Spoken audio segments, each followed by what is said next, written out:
Every now and then a movie comes along and just messes with you. You know what I mean? Like, it makes you rethink everything about the way you look at movies. It makes you wonder if you've been wrong a lot of the time. I guess I'll get to that. Anyway, let's talk about The Creator. Against the backdrop of a war between humans and robots with artificial intelligence, a former soldier finds the secret weapon, a robot in the form of a young child. The movie is directed by Gareth Edwards and stars John David Washington, Madeleine Yuna Voyles, Gemma Chan, Alison, Janney, and Ken Watanabe. I'm not going to go into spoilers here. I don't think it's necessary, and I think if you're going to watch this movie, you need to go in fresh. So there will be one slight spoiler, but I don't think it's that big of a deal. But I'll let you know when we get there. Now I'm going to do something different that I don't usually do. I usually talk about the things that I don't like about the movie at the end. But there's so much good that I want to get that out of the way first.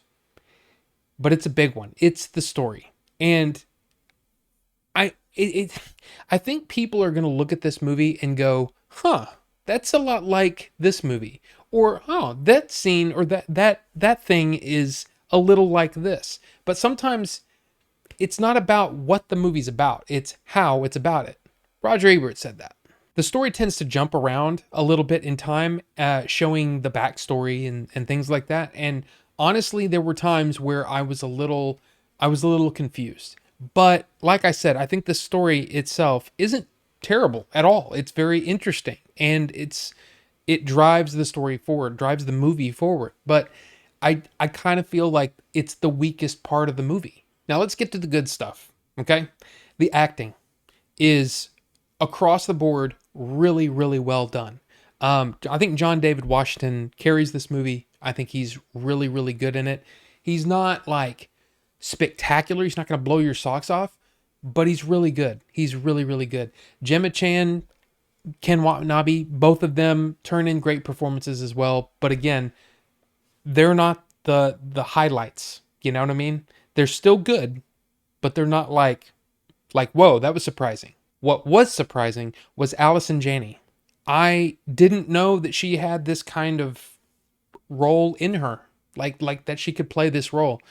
It's a very interesting villainous, like it's just interesting. I just didn't expect that kind of role from her. So it was really, really cool to see her work. But I, along with everyone else who has seen this movie and is reviewing it, is talking about Madeleine Yuna Voyles. She is amazing. Like, I haven't been this impressed with a child actor since Haley Joel Osment. I mean, seriously, I think she's that kind of powerhouse. She's just really, really good. It's going to be interesting to see what she can do from here, because I think part of it is the way that the the way that the character opens up over time, and I think that's what really kind of drives things home.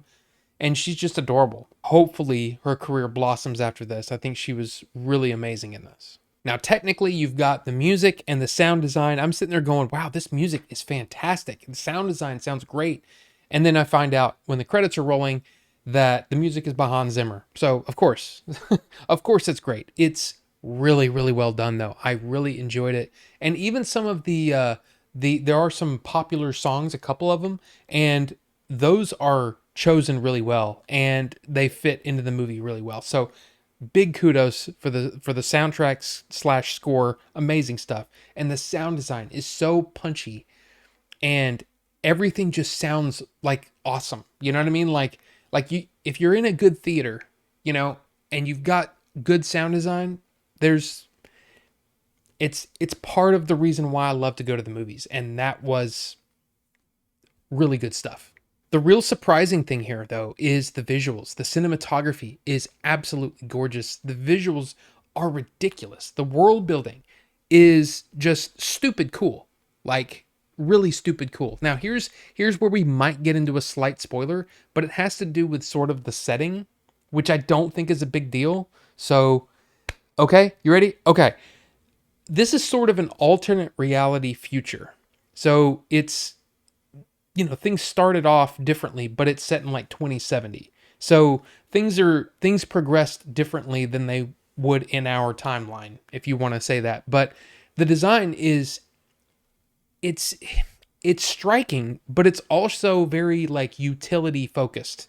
Like even though there is tech that you can tell that this is future tech and this is tech that we don't have, but you look at it and everything makes sense, and that's really cool. That I love just looking at the movie, experiencing the movie, and even the way things are shot.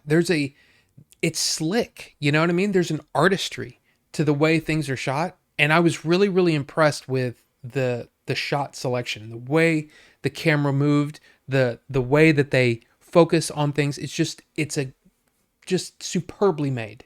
I've explained this before that to me movies are like a three-legged table, right? And each leg is very important. One is the story, one is character, and then one is all the technical stuff, right? So here you've got amazing characters, you've got amazing technical stuff, but the story's a little lacking.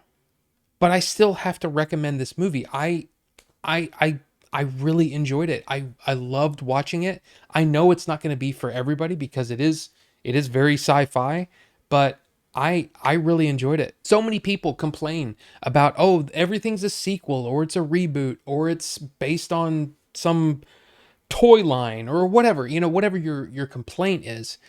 If you're into sci-fi, you need to see this movie in a theater. Like, you need to go support a movie like this because it's the only way that the studios know that, hey, people like this stuff. People like original movies. They like original ideas.